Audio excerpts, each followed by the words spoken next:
ইয়াসমিন পরিকল্পনা করে কিভাবে এই টাকা লুণ্ঠন করা যায়। ডাকাতিতে সরাসরি জড়িত ছিল ৫ জন। নগদ ১ লক্ষ টাকা উদ্ধার করা হয়। ৭টা ২৫ এবং ৭টা ৫০ এই সময়ের মধ্যে রাজধানীর কামরাঙ্গীরচর থানাধীন মাহাদিনগর এলাকার রক্সিগলি সংলগ্ন ১০ তলা একটি ভবনের ৫ম তলায় চাঞ্চল্যকর একটা ডাকাতির ঘটনা সংঘটিত হয়। উক্ত ডাকাতির ঘটনার সাথে প্রত্যক্ষভাবে জড়িত থাকার অভিযোগে কামরাঙ্গীরচর থানা পুলিশ কামরাঙ্গীরচর থানা এলাকায় অভিযান পরিচালনা করে এ পর্যন্ত ৪ জনকে গ্রেফতার করেছে। গ্রেফতারকৃতরা হলো জিয়াসমিন ওরফে জেসমিন, মোহাম্মদ সজীব আলম, রিপন মিয়া এবং মোহাম্মদ ফারুক খান। এই ঘটনা সংঘটিত হওয়ার পরপরই কামরাঙ্গীরচর থানা পুলিশ সহ লালবাগ ডিভিশনের ঊর্ধ্বতন কর্মকর্তাগণ ঘটনাস্থল পরিদর্শন করেন এবং ঘটনার সাথে জড়িতদের শনাক্ত এবং গ্রেফতারে অভিযান আরম্ভ করেন। তারই প্রেক্ষিতে গত রাত আনুমানিক ১২টা ১০ এই ঘটনার সাথে প্রত্যক্ষভাবে জড়িত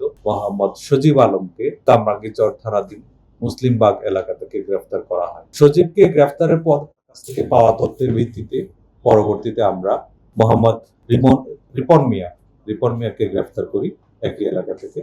এই সময় রিপন মিয়ার দেখানো তথ্য মতে তার বাসা হতে লুণ্ঠিত নগদ ১ লক্ষ টাকা উদ্ধার করা হয়। এই দুজনের কাছ থেকে পাওয়া তথ্য এবং জিজ্ঞাসাবাদে এবং গোয়েন্দা তথ্যের ভিত্তিতে একই রাতে কামরাঙ্গীরচর থানা এলাকা আরেকটা অভিযান পরিচালনা করে এই ঘটনার অন্যতম নেতৃত্বদানকারী ফারুক খানকে গ্রেফতার করা হয়। ফারুক খানের কাছ থেকেও একই সময়ে তার শয়নকক্ষ থেকে তার দেখার মতে নগদ ১ লক্ষ টাকা উদ্ধার করা হয়। এই ৩ জনকে গ্রেফতার করার পরে আমরা তাদেরকে ব্যাপক জিজ্ঞাসাবাদ করি এবং ঘটনার প্রকৃত রহস্য উন্মোচনের জন্য আমাদের তৎপরতা অব্যাহত রাখি। তার এই ফলশ্রুতিতে আমরা জানতে পারি এই ঘটনার মূল হোতা এবং মূল পরিকল্পনাকারী একই ভবনে ৭ম তলায় বসবাসরত জিয়াসমিন ওরফে ইয়াসমিন নামে এক গৃহবধূ।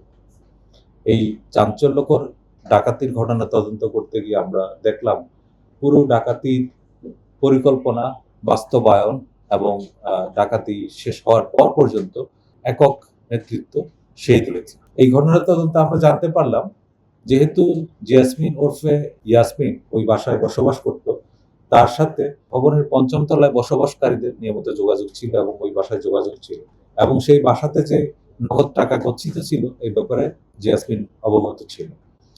জিয়াসমিন পরিকল্পনা করে কিভাবে এই টাকা লুণ্ঠন করা যায় সেই পরিকল্পনা অনুযায়ী সে তার পরিচিত কয়েকজনের সাথে যোগাযোগ করে এবং তাদের এই ঘটনায় উদ্বুদ্ধ করে এবং সেই প্রেক্ষিতে তারা জড়ো হয় এবং যেদিন ডাকাতির ঘটনা সংঘটিত হবে জিয়াসমিন নিজেই উক্ত ভবনের নিচতলায় এসে তাদেরকে রিসিভ করে এবং ওই বাসাটা দেখিয়ে দেয়।